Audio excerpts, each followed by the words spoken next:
सभी को नमस्कार। स्वागत है आपका बानसूर पीजी कॉलेज की ऑनलाइन क्लासों में।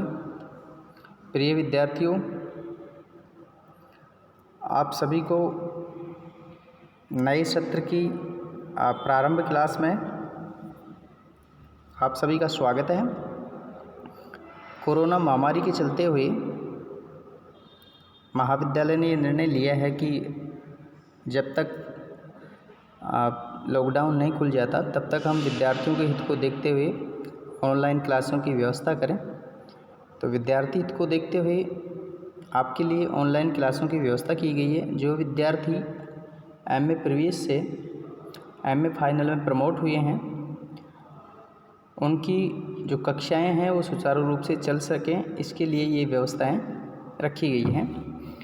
तो प्रिय विद्यार्थियों, आज हमारी ये पहली क्लास है और इसमें हम सबसे पहले आप सभी का स्वागत करते हैं। जिन विद्यार्थियों ने अभी तक फाइनल का फॉर्म नहीं भरा है, वो अपने सहपाठियों से सूचित करें कि वो कॉलेज में आकर के और अपना फॉर्म फाइनल का फॉर्म डालें, जिससे कि उनके पास लिंक जा सके वीडियो का और वो भी अपनी कक्षाओं को नियमित रूप से देख सके। क्योंकि जब एक पार्ट किसी विषय का छूट जाता है तो वो विषय आगे जाकर समझ में नहीं आ पाता है। और विशेष तौर से व्याकरण में तो सीडी बाई सीडी चलना होता है। अगर एक सीडी बीच में टूट जाए, एक क्लास बीच में रह जाएगी तो अगली क्लास समझ में नहीं आती है। तो आइए शुरू करते हैं आज के हम प्रथम कक्षा में। और आज हमने रखा है हमारी इस कक्षा में पाठ्यक्रम। विद्यार्थियों, किसी भी सफलता को पाने के लिए हमें उसकी रूपरेखा बनानी होती है और हमें क्या पढ़ना है, हमें पाठ्यक्रम पहले से याद होना चाहिए। अगर पाठ्यक्रम याद होता है तो उस पाठ्यक्रम को पूरा करने में आसानी हो जाती है। तो हम पाठ्यक्रम को शुरू करते हैं। हमारे फाइनल के पाठ्यक्रम में 5 पेपर रखे गए हैं। ये 5 पेपर आपको यहाँ पीपीटी में दिखाई दे रहे हैं। तो इसके लिए पहला पेपर है हमारे सिलेबस का साहित्य शास्त्र। कौन सा है? साहित्य शास्त्र। द्वितीय जो पत्र है वो हमारा रहेगा नाटक एवं नाट्य शास्त्र। तीसरा जो पत्र है हमारा वो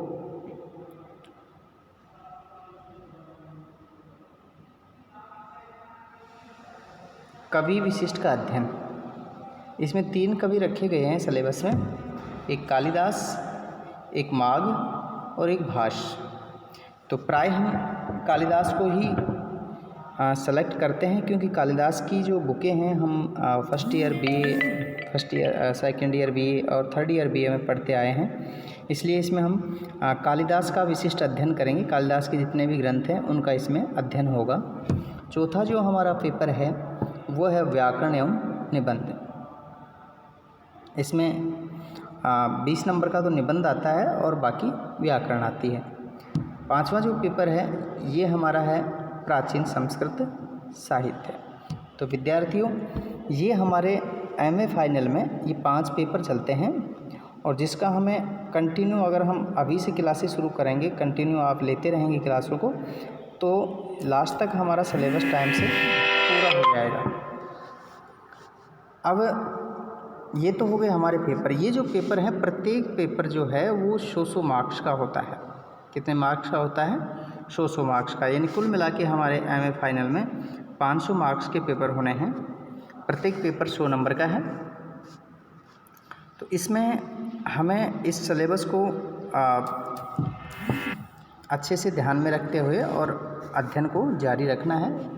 तो आगे चलते हैं, अपन इसका डिटेल पढ़ते हैं। इसमें हमारी कौन कौन सी यूनिटें हैं किस पेपर में।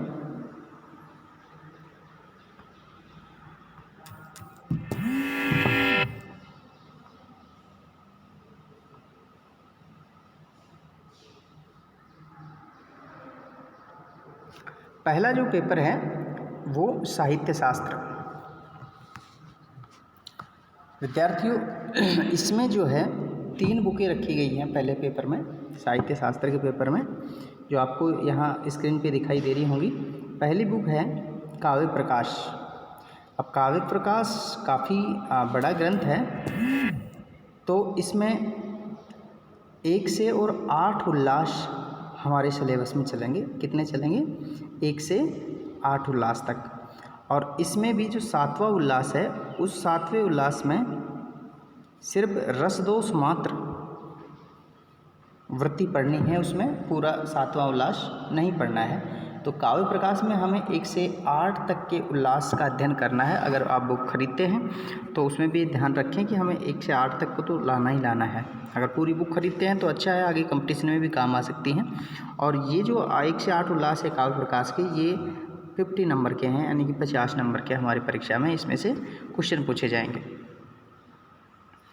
दूसरा जो है यूनिट है हमारी ध्वन्यालोक, उसमें सिर्फ प्रथम उद्योत हमारे सिलेबस में है।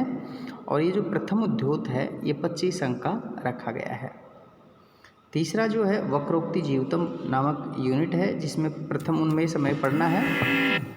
और प्रथम उन्मेष में हमें ये अंक निर्धारित किए गए हैं 25।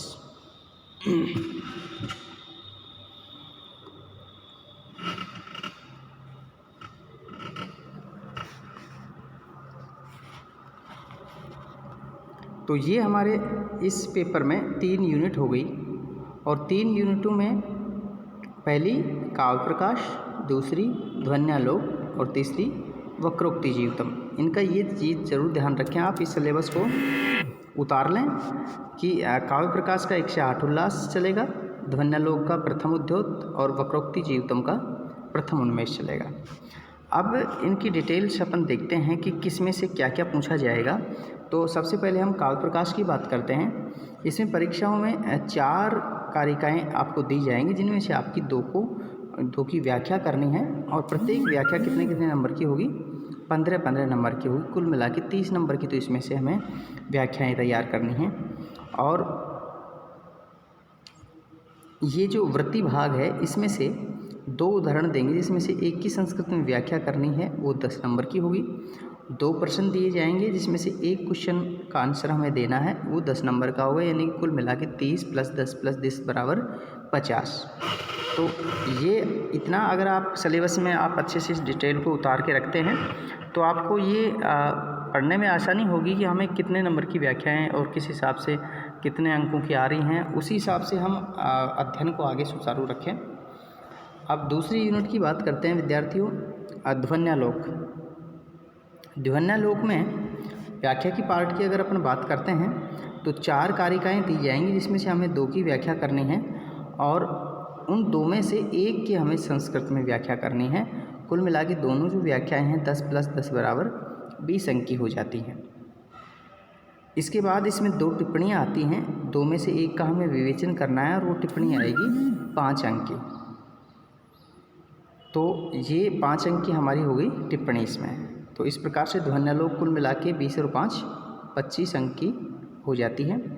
तीसरी यूनिट की अगर अपन बात करते हैं वक्रोक्ति जीवितम, इसमें से जो व्याख्या का पार्ट है 4 कारिकाएँ हमारे पेपर में दी जाएंगी, हमें 2 की व्याख्या करनी है और 7.5 नंबर की व्याख्याएँ आती है। कुल मिला के 15 नंबर की व्याख्याएँ इस पेपर में पूछी जाएंगी।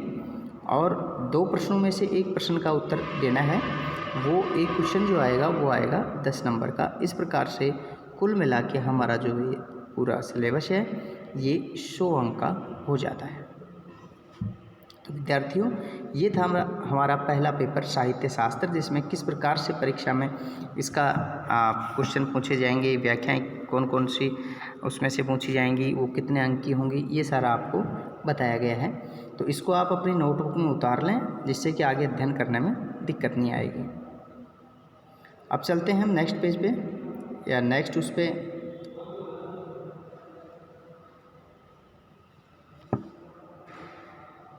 दूसरा जो पेपर है वो है नाटक एवं नाट्यशास्त्र। विद्यार्थियों, इसमें 4 यूनिट हमारे रखी गई हैं नाट्य एवं नाट्यशास्त्र में। वो तो साहित्य शास्त्र था, जिसमें काव्य रूप में हमारी यूनिटें थी। अब इसमें नाटक आएंगे और नाटक कौन कौन से आएंगे? पहला नाटक है हमारा 10 रूपक, जिसके रचयिता हैं धनंजय।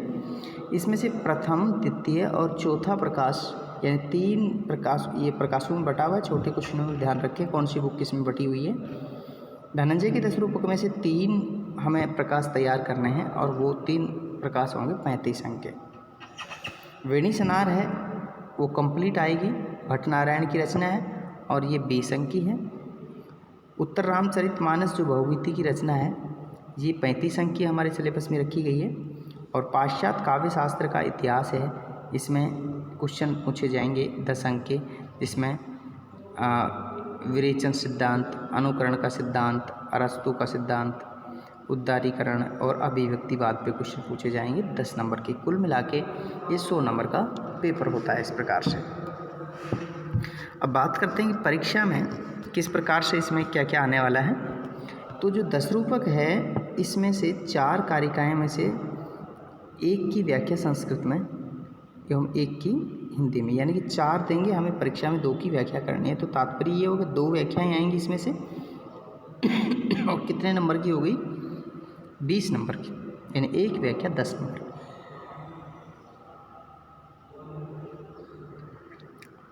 जिसमें जो व्याख्या है वो एक तो करनी है हमें किसमें, संस्कृत में, और एक किसमें करनी है, हिंदी में। दूसरी जो यूनिट है वेणी सनार, इसमें वही 2 श्लोक देंगे, एक की व्याख्या करनी है और वो भी हिंदी में कर सकते हैं अपन, ये 10 नंबर की आएगी। और 2 में से एक क्वेश्चन का उत्तर देना है, वो भी 10 नंबर का होगा।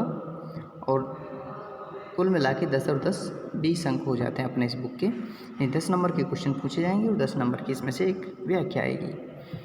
तीसरी जो यूनिट है उत्तर रामचरितमानस, इसमें 4 श्लोकों में से 2 की व्याख्या करनी है, जो एक की संस्कृत में अनिवार्य है। दोनों व्याख्याएं 10 नंबर की पूछी जाएंगी और 2 क्वेश्चनों में से वही एक क्वेश्चन का आंसर, ये 15 अंक का होगा। कुल मिला के ये जो उत्तर रामचरितमानस है 10 और 15 25 और 10 35 अंक की हो जाती है कुल मिला के पूरी यूनिट। पाश्चात्य काव्य शास्त्र का इतिहास, ये हमारा 10 नंबर का क्वेश्चन इसमें से पूछा जाएगा। 2 क्वेश्चन देंगे और एक क्वेश्चन का हमें आंसर देना है। तो विद्यार्थियों ये था हमारा दूसरा पेपर, नाटक एवं नाट्य शास्त्र। कुल मिला के पेपर हो गया 100 नंबर का। अब आगे तीसरे पेपर की हम चर्चा करते हैं।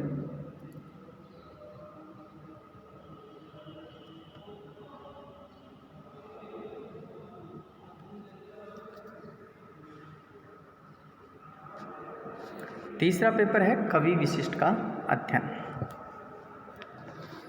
तो विद्यार्थियों इसमें आप देख रहे हैं कि सबसे पहले व्याख्या का पार्ट रखा गया है। व्याख्या किस किस में से आनी है, तो एक तो कालिदास के नाटक में से व्याख्या आएगी। किस में से आएगी, कालिदास के नाटक। और नाटक कालिदास के कितने हैं, 3 हैं। नंबर 1 अभिज्ञान शाकुंतलम, नंबर 2 विक्रमोर्वशीयम और नंबर 3 मालविका अग्निमित्रम।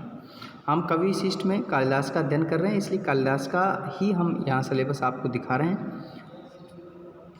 तो कालिदास के 3 नाटक हैं, अभिज्ञान शाकुंतलम, विक्रमोर्वशीयम और मालविका अग्निमित्रम। इन तीनों में से 10-10 नंबर की यानी 30 नंबर की व्याख्याएं पूछी जानी हैं। रघुवंश है जिसमें एक तो 13वां सर्ग रघुवंश का और कुमार संभवम का 1 से 5 सर्ग, मेघदूत और ऋतु संहार, इसमें से 30 अंक पूछे जाने हैं, यानी व्याख्या 30 नंबर की आएगी। अब समालोचनात्मक जो क्वेश्चन बनते हैं इसमें से, वो कालिदास की स्थिति काल क्या है, उसका जीवन व्रत क्या है, रचनाओं के विषय में 15 नंबर के अंक पूछे जाने हैं। और कालिदास की काव्य कला, नाटक कला और रचना सौंदर्य पर 25 अंक के क्वेश्चन पूछे जाएंगे। यानी कुल मिला के ये हो गया अपना 100 नंबर का पेपर। अब इसमें किस किस बुक में से क्या क्या कितने कितने अंक का मैटर आएगा, तो उसकी हम बात करें। अभिज्ञान शाकुंतलम में से 2 श्लोक आएंगे, एक की संस्कृत में सप्रसंग व्याख्या करनी है, 10 अंक हो गए।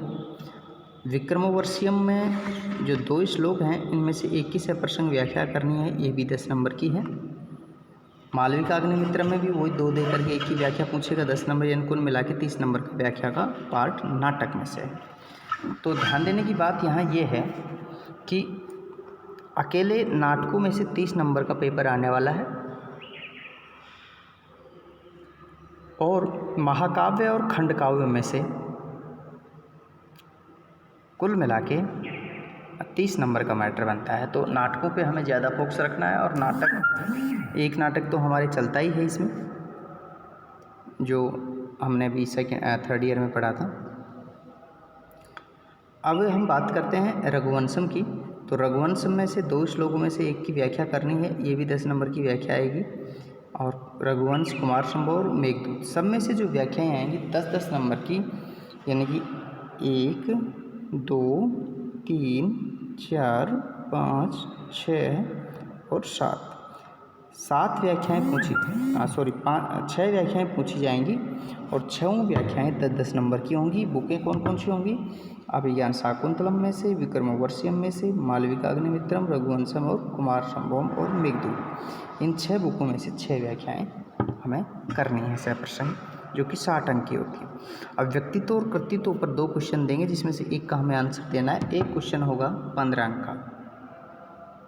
समालोचनात्मक जो क्वेश्चन आते हैं उनमें से 4 में से 2 का उत्तर देना है। एक होगा 15 नंबर का क्वेश्चन और एक होगा 10 नंबर का, कुल मिला के 25 नंबर का ये मैटर होगा।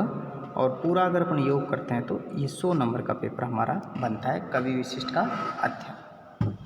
तो विद्यार्थियों, ये था अपना 3rd पेपर, कवि विशिष्ट का अध्ययन।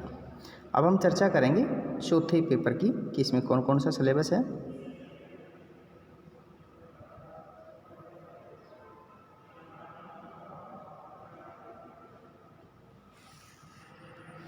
चौथा विद्यार्थियों जो पेपर है वो हमारा व्याकरण एवं निबंध का है, जिसमें से आप यहाँ देख रहे हैं स्क्रीन पे, पहला इसमें बिंदु है व्याकरण में, जो लघु सिद्धांत कौमुदी है। और लघु सिद्धांत कौमुदी के सारे प्रकरण जो इसमें पूछे गए हैं, पहला है कृत प्रक्रिया एवं पूर्व कृदंत प्रक्रिया, ये 20 नंबर की पूछी जाएगी। ये प्रत्यु का पार्ट है, ये पूर्व कृत प्रक्रिया और पूर्व कृदंत है, ये प्रत्यय हैं। और तद्धित प्रत्यय जो मध्यवर्ती प्रकरण मात्र आएगा, ये 10 नंबर का पूछा जाएगा। यानी कुल मिला के प्रत्यय हो गए 30 नंबर के। कितने नंबर के हो गए प्रत्यय? 30 नंबर के। समास का जो टॉपिक है, इसमें से तत्पुरुष, बहुब्रीहि, अव्ययभाव और द्वंद्व, ये 4 समास पूछे जाएंगे, और ये होंगे 20 नंबर के। कारक प्रकरण की बात करें तो सिद्धांत कौमुदी के अनुसार कारक पूछे जाएंगे, और कारकों के क्वेश्चन होंगे 15 नंबर के, और एक आएगा निबंध, वो आएगा 20 नंबर का। कुल मिला के यानी कि 100 नंबर का हमारा पेपर बनता है। तो एक बार फिर से देख लीजिए, व्याकरण में एक तो प्रत्यय आएंगे, एक समास आएगा और एक कारक आएगा। यानी अब तक की जो हमारी व्याकरण बची हुई थी वो सारी यहाँ क्लियर हो जाएगी।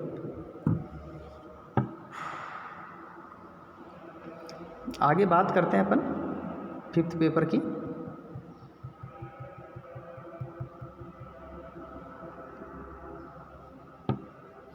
इससे पहले अपन देख लेते हैं कि इसमें से क्या क्या व्याख्या आएगी 4थे पेपर की। ये 4th पेपर में से जो कृत प्रक्रिया और पूर्व कृदंत में से 10 पद दे करके 5 की सिद्धि करवाएंगे।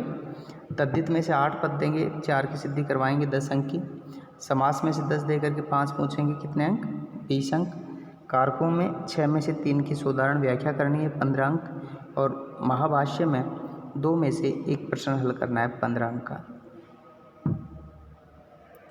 इसके बाद निबंध है, प्रत्येक ग्रुप के 2-2 विषय अर्थात 10 विषयों में से 1 निबंध लिखना है, वो 20 अंक का होगा। कुल मिला के अंक हो गए 100। तो विद्यार्थियों, ये था अपना 100 नंबर का पेपर। समास, प्रत्यय, इन दोनों में शब्द सिद्धियाँ पूछी जाएंगी, नहीं कि सूत्र। और कारकों में सूत्रों की व्याख्या पूछी जाएगी। ये था इसका अंक विभाजन। अब बात करते हैं अपन 5वें पेपर की, प्राचीन साहित्य। देखिए, प्राचीन साहित्य में हमने यहाँ देखा है, पहली जो यूनिट है हमारी वो है विक्रमांक देव चरितम, जो बिल्लर ने लिखी है। इसका मात्र पहला सर्ग है और 20 अंक का है। कौटिल्य का अर्थशास्त्र का पहला और तीसरा अधिकरण है, 20 अंक। शिशुपाल वध का प्रथम सर्ग है जो माघ ने लिखा है, कितने नंबर का? ओनली 20 अंक। बुद्धचरित का प्रथम सर्ग अश्वघोष के द्वारा रचित है, उसका भी 20 अंक। तो ये 4 यूनिट कितने की होगी, 20-20 अंक की होगी। और सामान्य इन पे जो प्रश्न बनेंगे वो कितने होंगे, 20 अंक के। कुल मिला के पूरा पेपर 100 नंबर का बनता है प्राचीन संस्कृत साहित्य में से। अब इनके अंक विभाजन की अपनी बात करते हैं। तो अंक विभाजन में विक्रमांक देव चरितम जो है वो 4 श्लोकों में से 2 की व्याख्या करनी है, जिसमें से एक की संस्कृत में होनी चाहिए। 10 + 10 यानी 20 नंबर की 2 व्याख्याएँ आएंगी इस यूनिट में से। और जो अर्थशास्त्र है कौटिल्य का, इसमें 4 श्लोकों में से 2 की व्याख्या करनी है। 10 + 10 नंबर होंगे और वो हिंदी में भी कर सकते हैं। शिशुपाल वध में से भी 4 में से 2 की व्याख्या 20 अंक। और बुद्ध चरित्र में वही 4 में से 2 की व्याख्या करनी है, ये भी 20 अंक की होगी। और उपयुक्त यानी जितने भी ये बुकें लिखी गई हैं, विक्रमांक देव चरितम, अर्थशास्त्र और शिशुपाल वध और बुद्ध चरित्र, इनमें से सामान्य प्रश्न पूछे जाएंगे 2, जिनमें से एक का क्या देना है, आंसर देना है। और इसका अंक बाहर होगा 10। उपयुक्त यूनिटों में से 3 व 4 में से सामान्य प्रश्न पूछे जाएंगे 10 नंबर के, 2 देगा और 1 को हमें हल करना है। तो विद्यार्थियों ये था अपना सलेबस। अब सलेबस में मैंने आपको सब कुछ यहाँ बता दिया गया है। अब आपका दायित्व है कि इसको आप अपनी नोटबुक में उतार लें और इसी के आधार पर अपना अध्ययन को सुचारू रखेंगे, क्योंकि सलेबस के याद हुए बगैर हम बुक में क्या पढ़ना है, कितना पढ़ना है, ये सारी चीज़ें निर्धारित नहीं कर पाते हैं। तो इसको कंटिन्यू पढ़ते हुए और प्रत्येक यूनिट में से किस प्रकार का क्वेश्चन पूछा जाएगा ये भी ध्यान रखेंगे। बुकें आप जल्दी से खरीद लीजिए और जिन विद्यार्थियों ने अभी ऐप्स डाउनलोड नहीं किया है वो ऐप्स डाउनलोड कर लें। कोई समस्या है तो कॉलेज से संपर्क करें और प्रतिदिन की जो क्लासें हैं वो समय से लें, क्योंकि इन क्लासों के आधार पर आपकी अटेंडेंस भी होगी। अगर आप किसी वीडियो को देखते हैं, ऐसा नहीं कि खोल के ही उसको वापस बंद कर दिया, 75% भाग को आप देख लेते हैं तो आपकी एक अटेंडेंस जुड़ जाती है। तो विद्यार्थियों ये था अपना पाठ्यक्रम MA फाइनल संस्कृत साहित्य का। और आगे की जो PPT रहेगी उसमें हम व्याकरण को शुरू करेंगे और व्याकरण में सबसे पहला टॉपिक हम रखेंगे कारक प्रकरण। आज की क्लास यहीं समाप्त होती है। धन्यवाद।